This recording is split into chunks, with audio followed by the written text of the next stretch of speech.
Welcome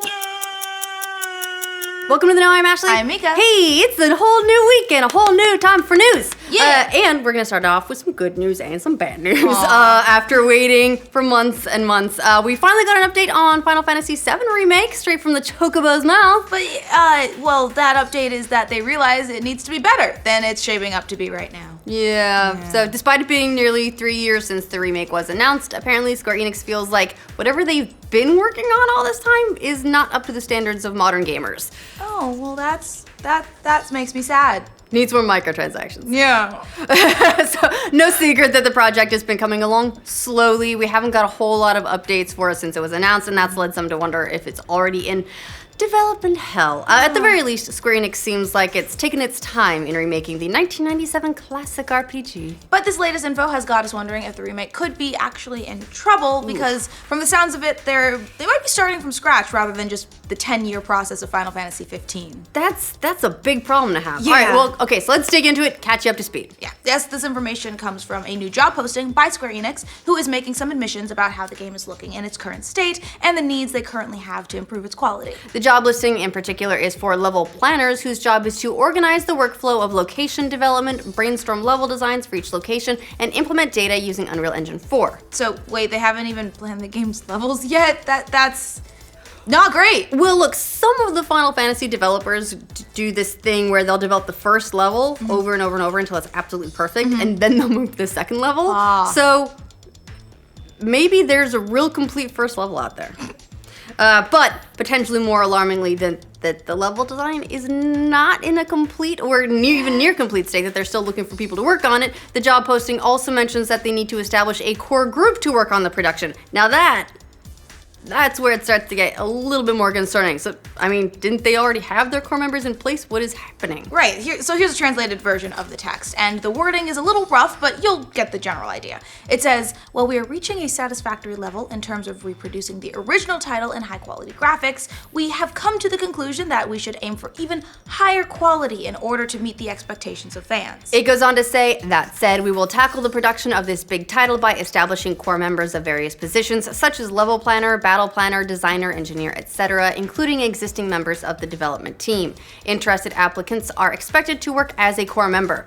Okay, so there's a lot to unpack there. So at the moment, it sounds like they feel the game is meeting their own standards, but maybe not what gamers are going to want from such a highly anticipated title, especially from those who have played the game as kids and are wanting a Final Fantasy 15-esque game. Yes, and that's both good and bad. They're recognizing people are expecting a lot, right. And they want it to be as good as they can possibly make it. That's great, but also means they're going to be taking even longer to get this game in front of players. Like, we figured when they announced it would be a wait. This is going to be a wait. Yeah, so you know what that means. It means that anticipation is going to be even higher when you go years without showing us anything other than a screenshot. And again, worth mentioning, the game was officially announced 3 years ago. Yeah, that was back during E3 of 2015 when a reveal trailer got a standing ovation during the PlayStation conference. It showed off the beloved classic fully remastered with updated visuals, and then people went freaking nuts. Everyone's been asking for Final Fantasy VII for years. Yeah, and since then, the trailer has gotten more than 15 million views on YouTube, and that's crazy. Yeah, look,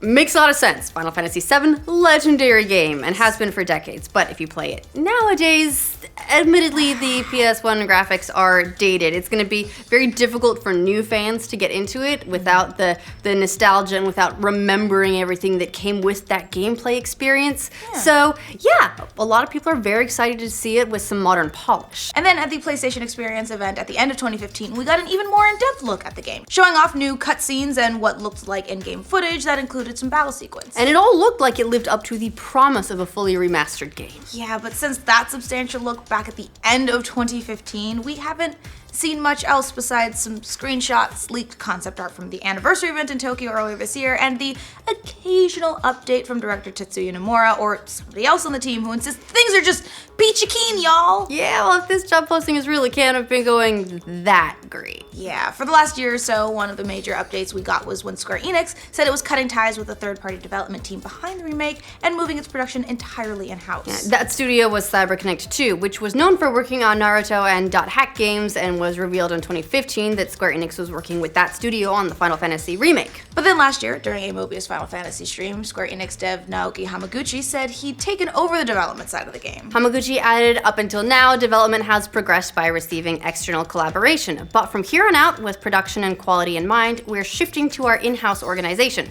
This company decision was made wanting to control quality as well as keeping the schedule stable. So that was definitely a sign that things weren't going smoothly. It's also about that stable schedule. Yeah. Also complicating things and making the anticipation even worse is the fact that Square Enix has said the game is going to be broken up into installments. The developer said it's going to use Final Fantasy 13 as a bit of a guide as it breaks the remake into multiple pieces. The way we had Final Fantasy 13 and then 13-2 and then Lightning Returns, because fuck it, why stick with naming conventions?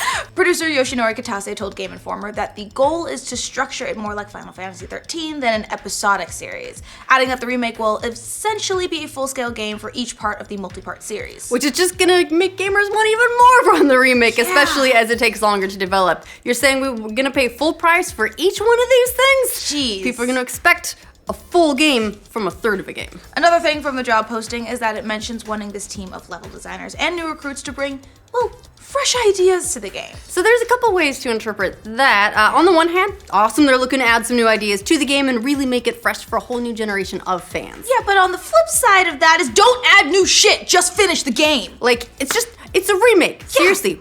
I mean, okay, we could compromise. We could take a medium quality remake at this point. Fine. But those trailers back in 2015 were great. Do that. The story's already done. You don't have to add any more. It's there, right there for you. You know what the narrative is. Yeah. Just build some real cool assets. This also gets to the sum of the conversation about, remakes in general. There are definitely two camps. One camp is super happy that we're getting the game, though in a more modern lens with updated visuals and, from the sound of it, new mechanics and ideas. And, there's another camp that just wanted the same exact game, but with a fresh coat of paint and some repolishing, similar to what we saw with Shadow of the Colossus or Crash Bandicoot. Just give us the game looking as amazing as we remember it being. It's possible Square Enix wants to make the world of Final Fantasy VII something that players can live in for a long time and experience new adventures in, a la Final Fantasy 15. Right.